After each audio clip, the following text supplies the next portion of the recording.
Assalamualaikum warahmatullahi wabarakatuh. Waalaikumsalam. Nama saya Data dari Semarang. Gini Banu, saya mau menanyakan yang tadi mengenai Semarang Jakarta itu. Kan dari Semarang Jakarta itu jalannya, terus ada kendaraannya berupa agama, terus ada petanya juga. Nah sekarang kita juga membutuhkan guide atau pembimbingnya. Nah, yang ingin saya tanyakan di sini adalah apakah di setiap zaman ada guru sempurna atau takmil mursyid?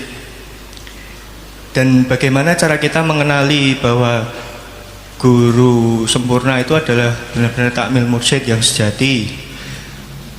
Di zaman ketika Nabi Muhammad masih hidup secara jasad, itu zaman itu memang benar-benar membutuhkan Nabi Muhammad secara hidup, secara jasad. Nah, di zaman ini kita lebih membutuhkan.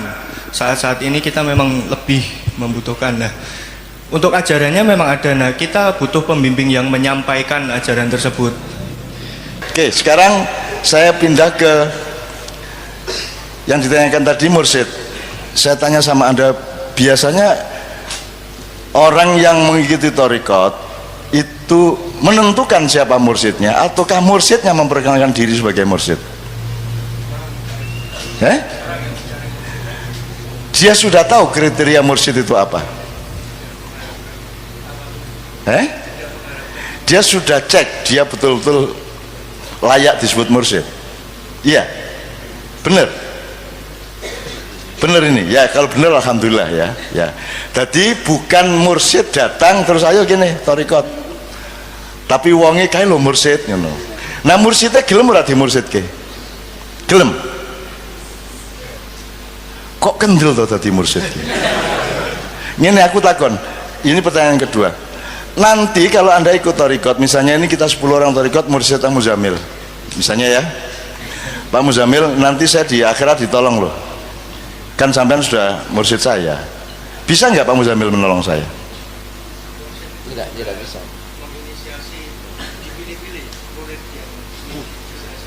Oke, udah enggak apa-apa, itu saya seneng aja kalau orang ngerti itu mursyidnya. Wes dit ya. Ning iki aku ya ora arep ngenyek ora piye. Wong kowe iki milih lurah ya salah. Kowe iki milih bupati salah, milih gubernur apa meneh, milih presiden apa meneh. Lah kok milih mursyid sing ora ketok, ya toh?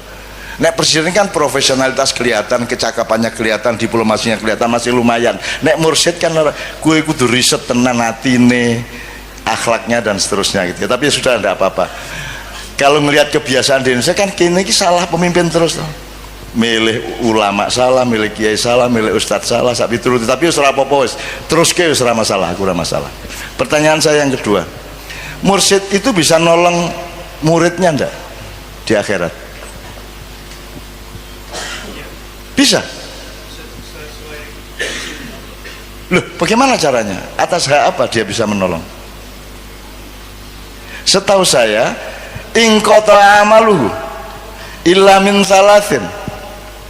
Kita hanya bisa ditolong oleh 3. Sedekatin jariyah, sedekahmu dhewe sing iso nulungke, jariyahmu dhewe sing iso nulung. Nomor 2, ilmun yuntafa'u bihi, ilmumu yang bermanfaat yang akan menolongmu. Nomor 3, anakmu yang soleh yang mendoakanmu. Kemungkinan keempat adalah syafaat Rasulullah, bahkan itu kemungkinan pertama. Kalau Rasulullah pasti bisa menolong kita karena dia punya hak prerogatif yang namanya syafaat untuk menawar nasib kita di akhirat. Kudune mlebu neraka iso dadi mlebu swarga, kudune bojone sapa iso dadi sapa misalnya ngono ya. Itu Rasulullah. Tapi selain Rasulullah ada nggak yang bisa menjamin nasib manusia yang lain? Tidak ada. Saya tidak berani jadi mursyid karena saya tidak bisa menjamin nasibmu di depan Allah, Mas. Jadi saya kagum kepada orang yang berani menjadi mursyid. Saya sangat kagum. Saya tidak berani karena saya tidak bisa menolong Anda. Saya menolong diriku sendiri pun belum tentu, apalagi menolong murid-murid saya, apalagi muridku wakeh gento-gento pisan. Nah, mau aku itulah Mas ya. Jadi saya tidak keberatan, pasti bagus kita menempuh proses lelaku batinia dengan pembimbing yang baik, dengan mursyid yang baik. Masalahnya adalah apa kalian punya kriteria untuk menentukan ini mursyid apa bukan, ini mursyid yang benar apa bukan, bagaimana caranya? Caranya gue ngerti piye gitu ya. Nomor loro, nek ono wong ngaku mursyid, nek aku cenderung ora percaya gitu loh. Gitu loh. Karena dalam Islam itu sifatnya adalah ora ono imam nang masjid kene do makmum kene tak imami lah ora ono Mas. Imam itu didaulat oleh makmum, dipercaya untuk menjadi imam. Tapi kalau ada seseorang menawarkan diri jadi imam di Afghanistan, berarti dia bukan imam sholat gitu. Di Afghanistan maupun di BP Muhammadiyah itu ya Mas ya. Jadi kalau saya tidak berani Mas, makanya saya tuh sampai hari ini saya nggak berani ngimami loh Mas, kecuali pas kepaksa. Di Tulungagung saya terpaksa, tapi saya nggak bisa meneruskan rakaat kedua karena saya begitu rakaat kedua saya mulai baca surat, saya sudah nggak kuat lagi, saya sudah nangis. Tadi saya Pak saja 2 kali saya ngaji nangis, baca ya ayatun menangis, pidato nangis, tapi turut aku kuat Mas, tadi imam Mas. Dan aku kewo karo Kanjeng Nabi Mas, saya tahu diri lah gitulah. Saya tidak akan pernah mengakui bahwa saya baik, maka saya juga tidak menuntut orang mengakui saya orang baik. Saya aja tidak ngakuin kok. Saya ini pengikut sebelum Rasulullah, pengikut Nabi Adam dan Nabi Yunus.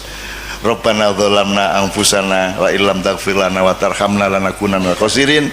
Terus la ilaha illa anta subhanaka inni kuntu minadz dzalimin. Jadi saya tidak berani Mas. Kalau dipaksa didaulat wajib. Tapi kalau saya menawarkan diri tidak. Karena kalau saya yang menawarkan diri jadi mursyid, jadi camat, jadi presiden, jadi apapun, Tuhan tidak berurusan dengan saya. Saya yang harus mengurusi sendiri semua akibatnya. Jadi saya tidak berani Mas. Apalagi menjadi ojo kok mursyid. Kue anak buah kue aku rawani ya Mas. Jadi tolong teman-teman, Anda bukan umat saya, Anda bukan apa rek, santriku ya dudu. Kue memang putuku tuh. Kue memang ngundang mbah tuh. Lah iya, udah. Dan itu kan kemesraan kemanusiaan aja, tapi tidak kehebatan nilai. Di Ma'iyah kan tidak, yang di depan ini hebat terus Anda tidak hebat, sini alim Anda ulum,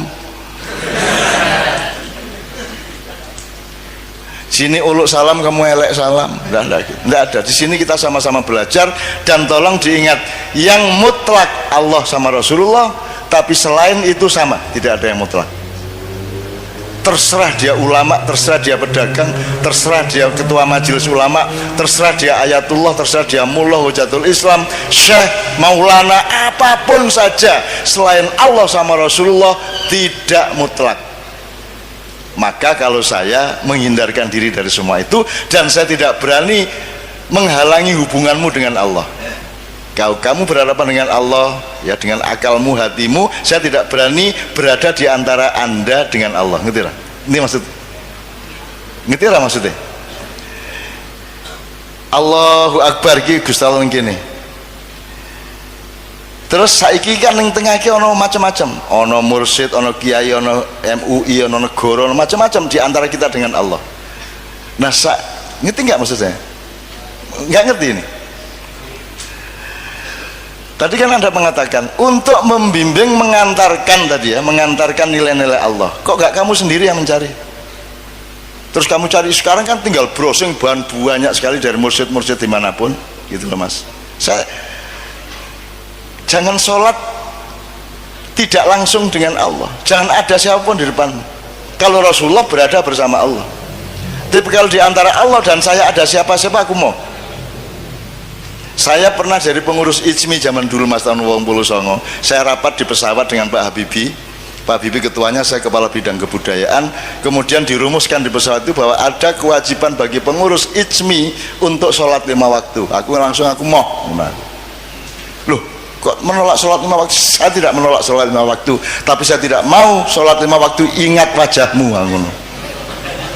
Aku ingin sholat 5 waktu hanya Allah yang ada di depanku, tidak ada IJMI, tidak ada Habibie, tidak ada siapapun. Dan sekarang ini kalau aku sholat, kalau orang Indonesia sholat di depan Allah, di tengah antara Allah dengan dia, itu ada macam-macam maklar yang menakut-nakuti jamaah. Apa? Kamu nggak ngerti Quran loh, belajar sama aku, gitu kan? kamu udah ngerti sanad, matan, asbabun nuzul, udah ngerti tak kowe? Dah, kamu udah bisa bahasa Arab, kamu dari mana ilmumu? Kamu udah ngerti kitab kuning, dah kamu ikut saya, kan gitu. Terus kamu kemana bilang kata ustadz saya, kata kiai saya, kok nggak kata Allah, kata Rasulullah, kok kata kiai saya? Termasuk sarjana-sarjana ini, dia jadi sarjana dilantik oleh sarjana sebelumnya, betul enggak? Sarjana yang melantik Pak Ilyas dilantik oleh sarjana sebelumnya terus sampai zaman Yunani. Sarjana yang pertama siapa yang melantik? Sah apa tidak? Sah apa tidak sarjana yang pertama itu? Tidak sah. Berarti sarjana berikutnya yang dilantik tidak ada yang sah. Loh, kalau sarjana yang pertama yang dilantik tidak oleh sarjana itu dianggap sah, mari kita bikin kamu juga sarjana. Betul enggak? Sopo ae iso dadi sarjana. Kan begitu. Jadi kowe aja kapusan. Dunia iki menghapus-hapusan ngono kuwi. Ngono lho, aja rumangsamu nek sarjana mesti bener. Nek ahli sejarah ini mengatakan jari sapa. Wis pokoke bener wong Madura. Belum tentu, tidak tentu. Zaman Pak Harto pian siapa Pak Presiden Indonesia? Oh, tidak tentu, Pak. Kok tidak tentu? Lihat kadang-kadang yang tampil di TV ganti-ganti, Pak. Kadang Harmoko, kadang Ali Murtopo, kadang Sunan Darpriyo Sudarmo. Loh kalau Pak Harto, Pak Harto lain, Pak Raja dia, Pak. Orang Madura ngono kuwi. Gitu. Orang Madura itu sangat kritis dan sangat hati-hati. Gitu loh. Makanya pemberani sama Allah karena dia benar-benar dekat sama Allah. Gitu. Oh yang lah Madura ini, saya kalau cerita banyak sekali. Gitu. Jadi Mas gitu Mas ya. Terus soal mursyid pokoknya gini, tidak apa-apa Anda cari mursyid. Siapapun tidak apa-apa. Saya seneng, dan itu memang penting gitu ya. Masalahnya cuman kok ngerti kalau kamu kalau dia mursyid. Lah ya ora iso to kowe. Lah wis rasa golek. Sing takon kaya ngono iku sak Indonesia, sak donya. Tidak mungkin semut menilai gajah.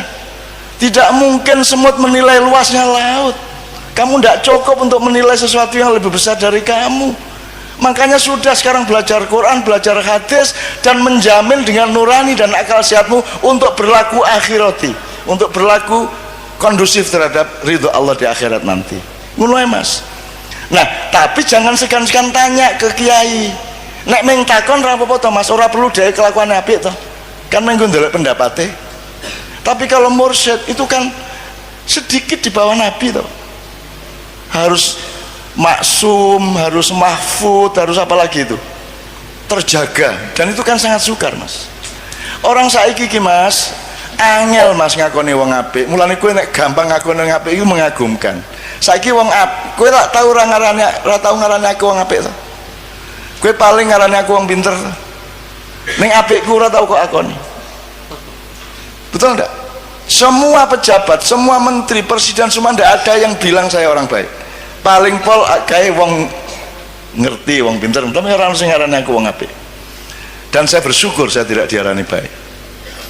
Karena orang baik yang masih hidup itu ancaman bagi orang banyak yang kebanyakan tidak baik. Maka tidak pernah diakui kebaikan orang karena itu merupakan ancaman. Gue nek neng kantor dadi wong apik dhewe kira-kira gue disenengi bosmu apa? Dianggap ganggu iki bocah iki wel iki wah so alim ngono ta? Gitu. Karena orang baik merupakan ancaman sekarang di kantor-kantor, di mana-mana, di birokrasi. Kalau sudah mati baru semua mengakui kebaikannya. Tidak apa-apa nek wis mati diakoni apik wong wis ora dadi ancaman, wis mati arep ngopo. Gitu loh sekarang yang terjadi Mas. Oke.